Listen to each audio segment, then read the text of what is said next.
Bonjour à tous, merci d'avoir accepté de participer à cette quatrième table ronde consacrée à la notion de patrimoine productif. Alors à travers cette notion, on souhaite mettre en lumière des sites et des projets européens qui cherchent à cultiver le déjà là pour révéler le génie des lieux. On s'intéresse aux projets qui pensent les quartiers et les territoires comme des métabolismes, des organismes vivants, et même de diversifier les usages, d'hybrider des entités monofonctionnelles, de multiplier les occasions d'interaction et de décloisonner les formes de production. On s'intéresse aux projets qui revisitent la question du patrimoine, qu'il s'agisse du patrimoine bâti, paysager, industriel ou culturel. On essaye de valoriser l'originalité des propositions qui ne sont pas orientées seulement vers une logique de conservation du patrimoine, mais qui proposent une vision dynamique du patrimoine, avec cette idée que le patrimoine doit être rendu perméable à différents usages, ouvert à divers collectifs pour des fonctions variées et évolutives dans le temps. La notion de patrimoine productif, et à travers cette notion, on essaye en fait de mettre en valeur les projets qui s'appuient sur des démarches itératives et proposent un processus progressif de transformation, mais aussi des projets qui s'attachent à réparer ce qui existe déjà dans une logique du care, du prendre soin.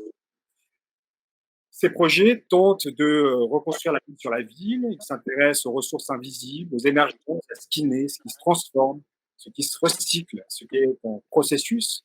C'est des projets qui expérimentent, qui improvisent et qui procèdent par essai-erreur. Alors pour discuter de cette notion de patrimoine productif, on va s'intéresser aux projets développés sur les sites de la ville industrielle d'Auby, située dans le bassin minier du Nord Pas-de-Calais. On va également s'intéresser aux projets proposés sur la Cabucelle, un quartier nord de Marseille et limitrophe par le sud d'Euro-Méditerranée. Un quartier qui présente un tissu urbain mixte hérité du développement industriel-portuaire de Marseille au 19e et 20e siècle. Pour discuter plus précisément de cette notion, on a différents invités. Merci de votre présence et bonjour. Bonjour. On a différents intervenants. Alors avec monsieur Benoît Poncelet, qui est directeur du CAU du Nord, Francis Rambert, qui est directeur de la création architecturale. Et puis, on a donc différentes équipes européennes donc, qui ont été soit des projets mentionnés, essentiellement d'ailleurs des projets mentionnés par Européen. Donc, on a Manifeste Clinique, qui est le projet mentionné de Marseille, avec Florian Caro et Alice Maté.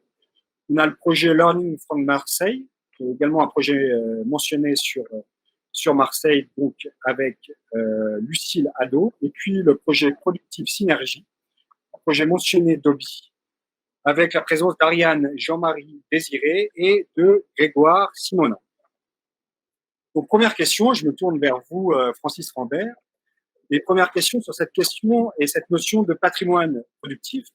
Est-ce qu'au fond, cette notion, elle est, d'une certaine manière, contrainte à n'être pensée qu'à une échelle hyper locale, dans un processus de transformation in situ? Ou est-ce qu'elle peut aussi être envisagée à une autre échelle, beaucoup plus large, une échelle territoriale et métropolitaine plus globale? C'est au fond la question de l'échelle, des échelles à laquelle on peut traiter cette question et cette notion de patrimoine productif.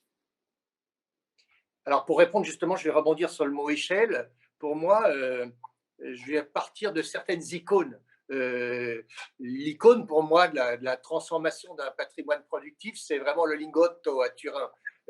Car quand Renzo Piano se charge, parce que la famille Agnelli va donc désindustrialiser le bâtiment, ce bâtiment qui a fait la une de Casabella. Hein. Donc c'était vraiment l'icône, c'était un bâtiment XXL, comme dirait Rem Koolhaas.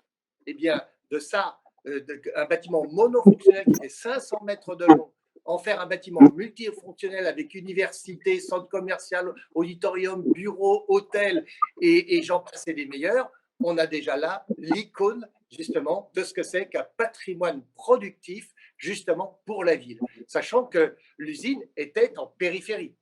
Voilà. Et l'autre icône pour moi, elle est plus territoriale, c'est la Ruhr, hein, donc la transformation à l'échelle d'un territoire de 80 km, hein, avec Emscher Park, ce magnifique projet urbain quand même qui a marqué la fin du XXe siècle, hein, qui nous propulse dans cette idée qu'on ne peut plus être dans la destruction, mais au contraire dans le respect du déjà là, dans l'exploitation de ce patrimoine formidable. Quand je dis le patrimoine, il est à la fois paysager, architectural, et évidemment, c'est le contexte social, culturel et autres. Et là, il y a ce formidable qui a servi, c'est une évidence, et là je reviens à la France, à Alexandre Chemetov de référence absolue pour la transformation de l'île de Nantes. Alors qu'est-ce que c'est que l'île de Nantes? C'est un territoire en centre-ville, parce qu'elle n'est pas du tout en périphérie. Donc si on prend ces trois icônes, on voit bien que pour répondre à la question, c'est toujours oui in situ, à Turin, multi-sites dans la Roure, ou bien à Nantes, mais toujours en relation avec le territoire plus global. Donc, en fait, c'est pas pour le faire du genre en même temps, c'est juste pour dire que c'est plus subtil, que c'est pas une opposition, c'est au contraire un tissage, un maillage, et toujours raccordé à un territoire plus large. Merci. Benoît Poncelet, réagir? Non, moi j'introduirais, je comprends bien les propos de Francis Rambert avec les sites iconique et qu'il a été recherché pour tenir son propos. Moi, je pense que dans l'expérience d'Europan autour de cette question de patrimoine productif et d'intérêt à différentes échelles, je viendrais réinviter assez facilement quelque chose qui est très oublié, c'est les processus qui ont permis la création de ces patrimoines. Essayer de comprendre ce qui a été le déclencheur pour la production d'espace, les valeurs qu'ils ont cherché à développer, valeurs économiques, bien évidemment, quand on parle du niveau. À Obi, on a aussi, bien évidemment, beaucoup de valeurs économiques. Et sur quelles ressources on s'est appuyé pour arriver à créer cette valeur? Parce que j'estime, et nous apprenons, nous, dans notre région du Nord, qu'il y a peu d'éléments de relief qui s'opposent à l'action de l'homme, que, en fin de compte, le patrimoine, ce sont nos montagnes et ce sont nos vallées. C'est ce qui montre les points de repère sur lesquels l'homme peut s'interroger sur la relation qu'il a avec son environnement. Et aujourd'hui, où les questions de résilience et de souveraineté sont au cœur de nos débats du futur, ça nous intéresse assez bien de comprendre ça. Alors, pour situer dans Obi, qui reviendra dans les propos, c'est une ville qui est connue au XXe siècle, dès le fin 19e, début 20e et tout le long du XXe siècle, sur une industrie lourde, du charbon, mais aussi de la transformation du zinc. Donc, on va parler de la chimie et on va parler des engrais, mais les engrais aussi en termes de production chimique. Et du coup, ce qui nous intéresse dans ces éléments-là, c'est l'ADN d'une ville ou d'une situation qui lie l'homme à son environnement. Ça nous semble être vraiment un vecteur refondateur pour comprendre le sens que le patrimoine peut nous apporter dans les projets et les programmes à venir. Alors ça permet, par exemple, sur Obi, de comprendre que cette ville dont on n'a qu'une lecture 20e de l'héritage industriel, on oublie qu'il y a une mode féodale. La mode féodale, elle nous parle de zones humides. On oublie de parler que Vauban a fait un canal de jonction entre Lille et Douai pour faire fonctionner la chaîne des villes, ce qui peut être une relation intéressante pour repenser la ville au XXIe siècle. On peut penser aussi que dans cet environnement particulier, les usines qui se sont succédées ont laissé des pollutions qu'on ne pensait pas être des éléments de patrimoine, mais de rejet. Et en grattant un petit peu le sol, on s'est rendu compte qu'on y avait là les graines et des espèces de plantes uniques en Europe, liées à des terres chargées de métaux lourds qui représentaient quelque chose d'unique dans un environnement européen. Donc cette question de l'héritage du patrimoine, je le mets du vivant jusqu'à la construction. Et dans ces constructions, essayer de prendre ce que nous appelons, nous, les grands marqueurs du territoire pour les inviter dans le programme. Très bien, je trouve cette idée, notion de marqueur du territoire assez riche et effectivement pertinente. Parce qu'il y a souvent cette question quand on arrive sur des territoires justement en situation de crise industrielle ou des territoires en difficulté comme les quartiers en politique de la ville, Finalement, on est très souvent en face d'une longue liste assez interminable d'handicaps, de fragilités. On a beaucoup de difficultés à identifier des ressources, des éléments, des atouts en fait, hein, sur lesquels on puisse s'appuyer pour penser à un projet de développement urbain ou de développement territorial. D'où ma question, qui est aussi une question complexe, mais comment est-ce qu'on peut en fait appréhender, non pas du point de vue de leurs handicaps, mais de leurs atouts, leurs ressources endogènes, des territoires fragilisés par la crise industrielle ou par des situations socio-économiques complexes. Comment est-ce qu'on est outillé à la fois conceptuellement et méthodologiquement pour penser ces territoires? Peut-être Francis Rambert là-dessus? Oui, pour faire le lien avec la question d'avant, c'est vrai que recyclage et résilience, ça va ensemble. C'est-à-dire qu'il y a là déjà une équation. Le mot à la mode et qui revient et qui va être bousculé par la crise sanitaire, hein, c'est la réinvention des paradigmes. Et là, on ne va pas faire un objet marketing, on va être obligé d'être vraiment dans des choses assez essentielles. Ça va être intéressant, la réinvention là, de l'après 11 mai, si je puis dire. Et ce qui est intéressant là, c'est de voir comment, précisément pour le faire d'une manière assez optimiste, je pense que le village olympique à Saint-Denis, dans ces territoires, la Playette, tout proche de la Seine, tout près des anciennes usines et autres, vont justement révéler des territoires absolument inconnus. Donc on voit bien là, à l'échelle d'un événement, hein, l'événement des Jeux Olympiques, mais vous le savez tous très bien que maintenant on ne raisonne plus avec le seul événement, mais c'est le jour d'après qui va compter. Donc là, ça va être l'après 2024 de savoir comment refaire du lien, comment justement révéler des choses que les gens ne regardaient même plus, ne savaient même pas. Et ça pose la question de l'infrastructure. Et je pense qu'aujourd'hui, plus que jamais, l'infrastructure, et c'est vrai dans le Nord aussi, hein, les infrastructures, elles sont structurantes par définition, mais aussi, ce qui serait bien, c'est qu'elles deviennent des architectures, que justement ces infrastructures qui étaient des choses qui séparaient, justement, refassent du lien. Et là, on est dans un concept de résilience beaucoup plus intéressant dès lors. Hein. Ça veut dire qu'il y a des choses très puissantes, et c'est pour ça que pour moi, le Lingotto, il est très important, parce que c'était une infrastructure par rapport à la ville.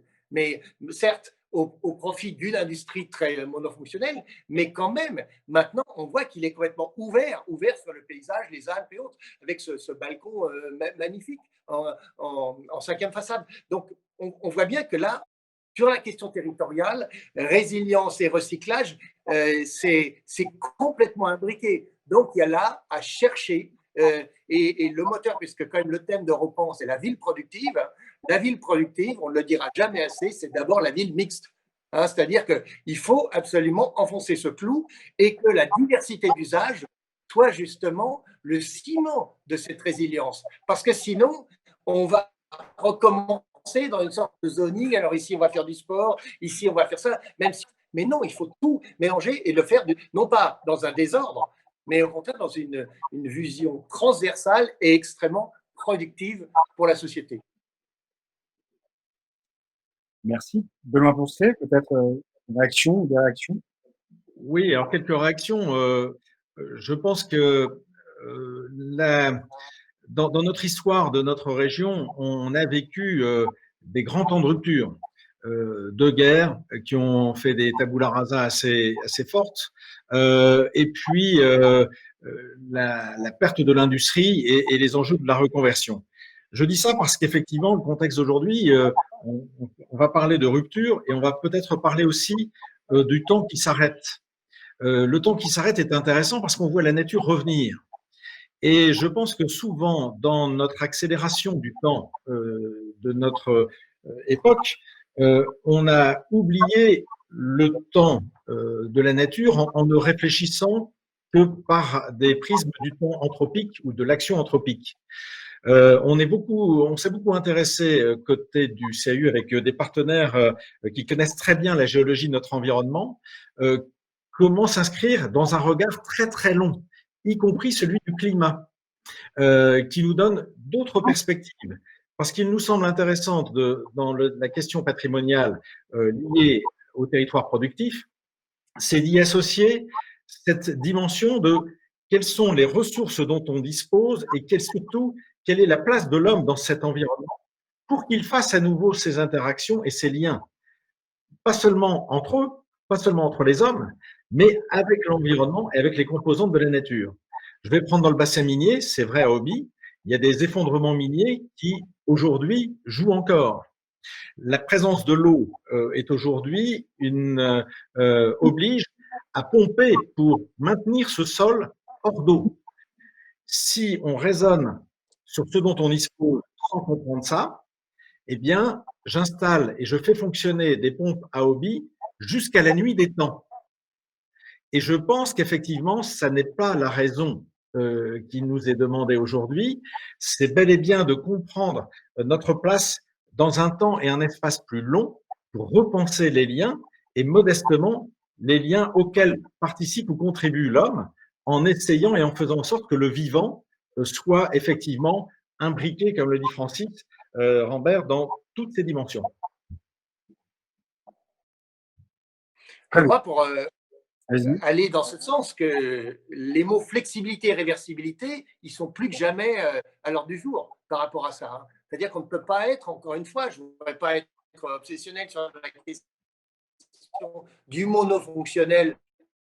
On voit bien que c'est là, il faut savoir que déjà, quel est le coup d'après? Comment la vie va pouvoir se régénérer elle-même sur ces territoires en profitant de ses atouts? Parce qu'on est bien d'accord tous, là je pense autour de la table, qu'on n'est plus dans la ville générique qui a marqué le début du XXIe siècle.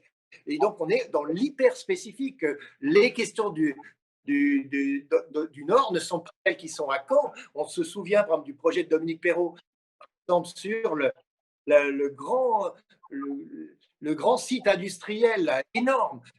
Bon, le projet ne s'est pas fait, mais il a été étudié d'une manière justement à intégrer structure, paysage, avec une sorte d'organisation très, très intéressante. Aujourd'hui, qu'est-ce qui se passe? Qu'il y a des premiers tiers-lieux et autres. Donc, cette notion du tiers, on voit bien, et on pourrait parler des grands voisins à Paris avec les hôpitaux, les friches hospitalières, et là, on voit bien qu'il y a des choses qui se créent. Donc, il y a un nouvel urbanisme, il y a une nouvelle pratique de la ville qui émerge de ça, et ça ne peut être que local. Mais jamais sans regarder le plus global. Et c'est pour ça qu'il ne faut pas toujours dans une sorte de manichéisme dans l'urbanisme, mais au contraire avec des choses extrêmement fines et en tirant parti de ce fameux patrimoine local qui est quand même une ressource sublime. On fait parler justement de la question du paysage, la question de l'eau, ce sont des choses essentielles. La Seine à Paris, avec justement comme tous ces arrêts vues aussi belles, aussi claires aussi, bah, c'est fabuleux. Ce sera un temps, ça restera dans nos mémoires absolument. Mais justement, la question de l'eau, peut-être qu'il faut la revoir et l'intégrer. Un point qui me semble, si je peux me permettre, Raphaël, de m'introduire dans le lien que vous allez faire avec les équipes, où on ne sera pas forcément là. Il me semble que aujourd'hui, derrière des composantes de vocabulaire qu'on utilise, le tiers, on peut très vite retomber dans une question normative. Et le tiers, c'est celui qui ne parle pas aussi. Et donc, effectivement, si on veut être dans une approche de programmation générative, la question du tiers, si elle apparaît comme une forme ou comme une réponse, alors qu'elle existe en tant que question davantage, là, ça me semble être un des points clés de nos relations aujourd'hui sur la manière d'inventer la ville de demain. Dans notre discussion avec Francis Rambert et Benoît Poncelet, en fait, on est resté sur cette idée que pour activer des patrimoines et régénérer des territoires en difficulté, eh bien, il y a une nécessité à réinventer une relation symbiotique, et un rapport de réciprocité entre les humains et leur environnement. Et on a terminé nos réflexions sur cette question du tiers, donc soit le tiers-lieu, le tiers-espace, le tiers-acteur, qui apparaît peut-être comme une nouvelle figure dans la fabrique urbaine, architecturale ou territoriale. Et ce qui est intéressant, c'est que dans vos différents projets, je crois que vous avez évoqué cette figure du tiers. Hein. Dans Learning from Marseille, le tiers est matérialisé par la création du PARU, le programme d'apprentissage pour la rénovation urbaine. Dans Manifeste Clinique, le tiers s'incarne dans la clinique, une structure coopérative chargée de l'avenir de la capicelle. Et puis, dans Productive Synergie, vous avez aussi ces réflexions autour de ce tiers acteur et de ce tiers espace. Donc, du coup, on souhaiterait en savoir un petit peu plus. Qu'est-ce que, du coup, cette figure du tiers, est-ce que vous pouvez nous en dire un peu plus sur ces espaces tiers ou ces acteurs tiers, en tout cas la manière dont vous avez appréhendé cette figure-là dans le cadre de vos différents projets? Peut-être commencer par Manifeste Clinique. Ouais. Alors, avant de venir à la question vraiment du tiers, on voulait revenir un peu sur la question du patrimoine productif, qui était aussi la première partie finalement de cette analyse. Et nous, finalement, on identifie un peu deux types de patrimoine productif au niveau de la capicelle, qui est le premier, c'est un patrimoine industriel, donc un patrimoine un peu héritage, qui est constitué de grandes emprises qui ceinturent le quartier et qui finalement sont plus tellement productives. Et le deuxième, c'est un patrimoine qui est beaucoup plus diffus, qui est constitué notamment de la filière automobile, qui est plus imbriquée dans le tissu et qui a toute une série d'atouts, puisqu'il est constitué justement d'une myriade de petits acteurs qui fait que c'est beaucoup plus flexible, c'est beaucoup plus résilient que l'industrie classique qu'on peut avoir sur les premières sur les premiers territoires. Mais en même temps, c'est finalement un patrimoine diffus qui souffre aussi, alors à la fois d'un manque de visibilité, à la fois d'un manque d'adaptation des locaux à l'usage qui en est fait, et à la fois de conflits d'usage qui génèrent vis-à-vis de l'habitat et vis-à-vis des espaces publics. Et justement, notre posture, c'est d'arriver, alors je ne sais pas si on peut mettre les images en parallèle, mais notre posture, c'est d'arriver à mettre les mutations de ces deux types de patrimoine au service d'abord du quartier, dans une logique de revalorisation urbaine, et ensuite de ces acteurs locaux qui constituent une sorte de troisième patrimoine social, culturel, identitaire, et qui nous semble vraiment d'autant plus important à prendre en compte dans le contexte de la Cabucelle que dans un quartier qui a des difficultés un peu sociales et qui est très proche de la ville dynamique et de tous ces grands projets urbains qui animent le nord de Marseille, finalement, cette équation, un petit peu pression immobilière potentielle, difficulté sociale, ça fait que souvent et trop souvent, les mutations, elles se font un peu au détriment des habitants et des acteurs locaux. Et du coup, nous, ce qu'on défend, c'est justement une gouvernance un petit peu fédératrice de gestion et d'accompagnement qu'on a appelé la clinique, en effet, qui s'installe dans cette ancienne clinique qui est au cœur du quartier et qui a pour but d'être beaucoup plus qu'un lieu de concertation, mais d'être vraiment une institution qui est capable de porter du foncier, de louer des locaux, de les gérer sur le long terme, de lancer des études et du coup d'avoir un vrai rôle moteur dans ces mutations. Et pour fonctionner, justement, cette clinique, elle doit nécessairement intégrer un maximum d'acteurs qui vont être non seulement évidemment la ville, les propriétaires, les opérateurs, mais aussi les locataires, les petits propriétaires qui peuvent être propriétaires que d'un rez-de-chaussée, par exemple, les habitants et évidemment les associations qui sont dans le quartier aussi. Et elle doit aussi disposer d'une feuille de route et d'un diagnostic un peu précis. Et c'est pour ça qu'on a fait cette espèce de table d'orientation qui en fait est l'outil principal, en quelque sorte la constitution qui gouverne la clinique et qui permet, on va dire, d'un seul regard, de cadrer l'action en ciblant les grands enjeux qui sont un peu transversaux, le rôle que la clinique peut avoir vis-à-vis de ces enjeux, les orientations pour chaque secteur de projet et les fonciers qui nous apparaissent comme étant à surveiller parce que justement on a de l'activité dessus ou au contraire ça paraît être un petit peu en friche, ce genre de choses. Et donc finalement, cette gouvernance associée à ce cadre d'intervention, elle permet d'articuler des actions qui sont très diverses, très transversales, et à chaque fois en faisant le lien entre intérêt public et intérêt privé. Et pour prendre un exemple et détailler un peu une de ces actions, on a proposé de mettre en place un village automobile sur un site qui est public pour le moment, qui est un peu sous-utilisé. Et du coup, on propose la création de cet équipement village automobile qui permet de proposer aux activités automobiles qui sont dans le cœur du quartier pour le moment des locaux qui sont plus adaptés, plus visibles, potentiellement qui permettent de mettre en place une mutualisation, une complémentarité de l'offre. Mais ça permet dans le même temps, du coup, de libérer les locaux qui sont en cœur de quartier. Ces locaux, ils vont être gérés par la clinique, donc par tout un collège d'habitants et d'opérateurs et d'acteurs un peu divers, en lien évidemment avec leurs propriétaires. Et ces locaux, ils pourront être rénovés pour accueillir de nouvelles activités productives ou commerciales qui seront peut-être moins génératrices de nuisances pour les habitants et un petit peu plus urbaines et qui vont participer à la transformation du quartier.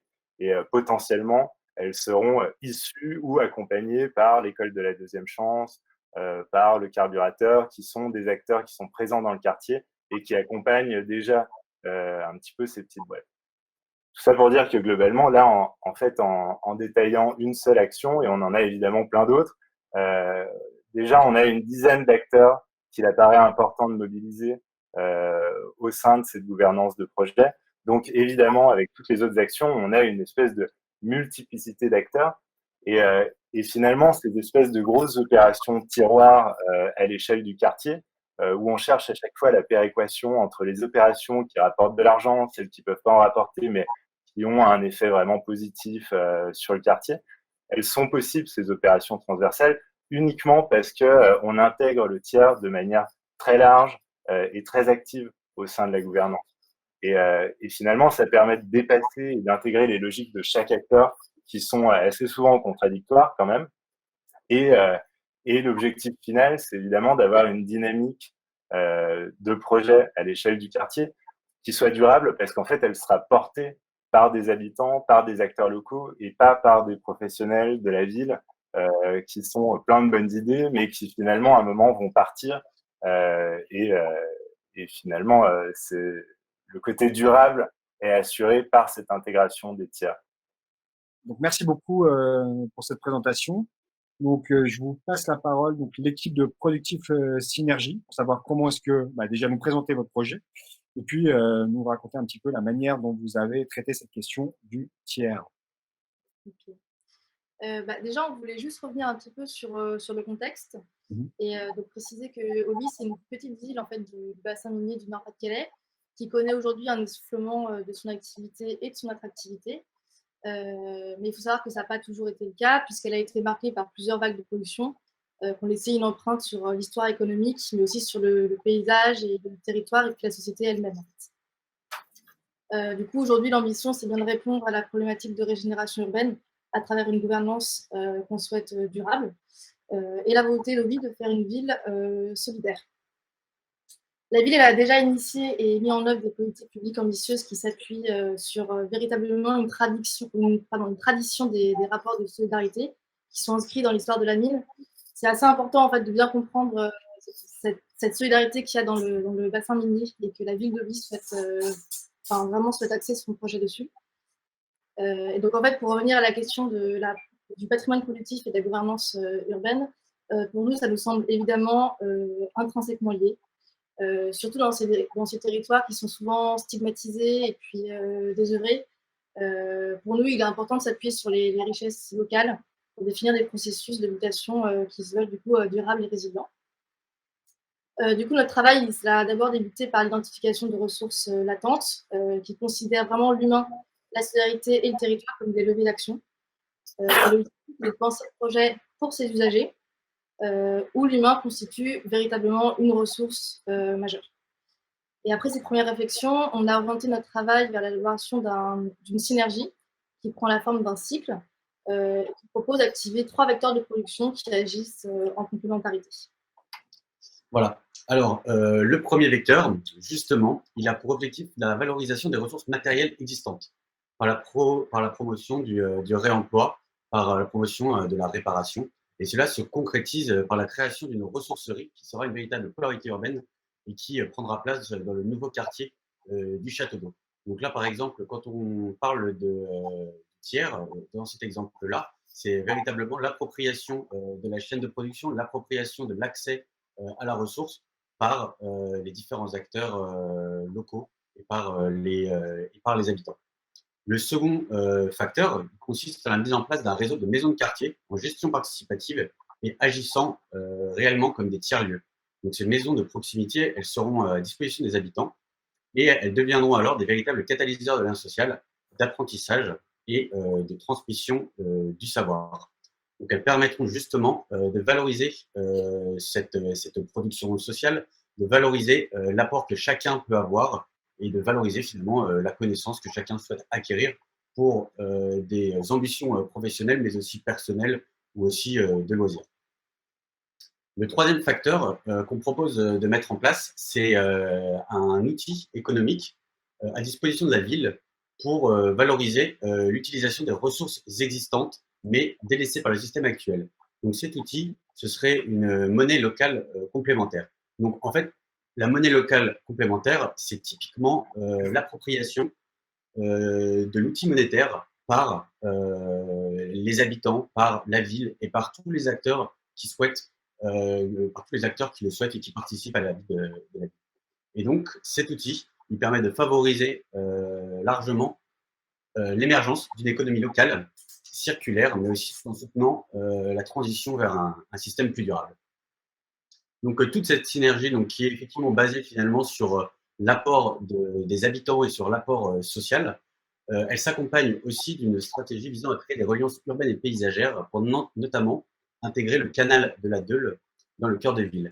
Parce qu'en fait, cette fracture qui est le canal, aujourd'hui, coupe réellement la ville en deux. Et notre souhait est de le réintégrer en cœur de ville en valorisant notamment les berges comme support de mobilité douce, etc. Donc, les différents quartiers seront suivis en réseau par un maillage de mobilité douce, ponctué par des espaces publics hiérarchisés.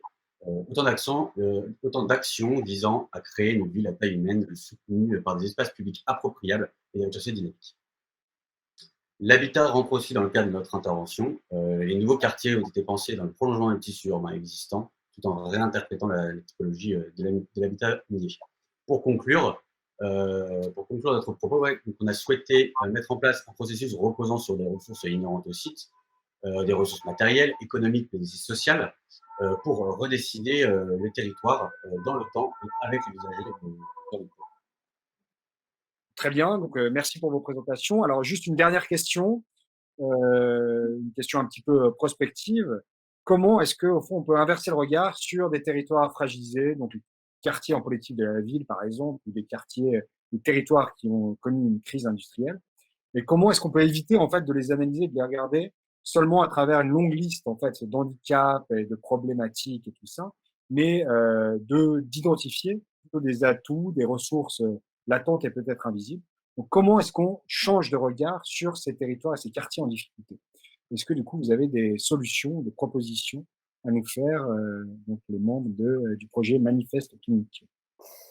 Oui, effectivement, en complément en fait de la première question, basée un peu plutôt sur, la proposition, cette seconde, interrogation plutôt prospective, elle nous semblait intéressante, parce qu'en fait, elle permettait de questionner de quel regard on parlait.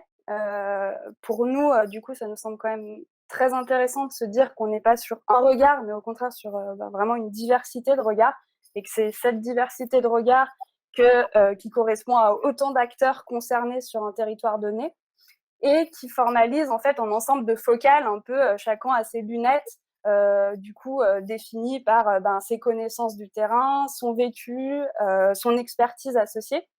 Et dans ce cadre-là, d'un point de vue plus général et en particulier vraiment avec un intérêt plus fort sur des territoires fragilisés, en tant qu'urbaniste, ça nous semble vraiment intéressant de travailler en premier lieu, avant toute action en fait de projet urbain à proprement parler, sur le partage d'un champ de vision, enfin d'une lecture un peu partagée justement des enjeux du territoire. Certains atouts pourraient être des inconvénients pour d'autres acteurs, donc vraiment en fait d'être dans une logique de partage et une vision un peu transversale des enjeux associés au territoire, pour définir, du coup, aboutir à un champ des possibles partagé, c'est-à-dire, du coup, une approche de la conception inclusive.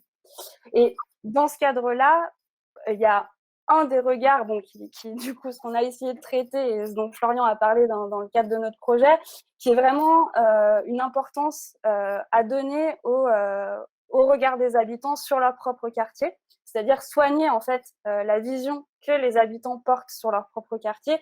Pourquoi? Parce que à partir du moment où les gens sont attachés à leur territoire, leur cadre de vie, on est déjà en fait dans une démarche positive parce que je suis attachée à, donc j'ai envie de prendre soin de.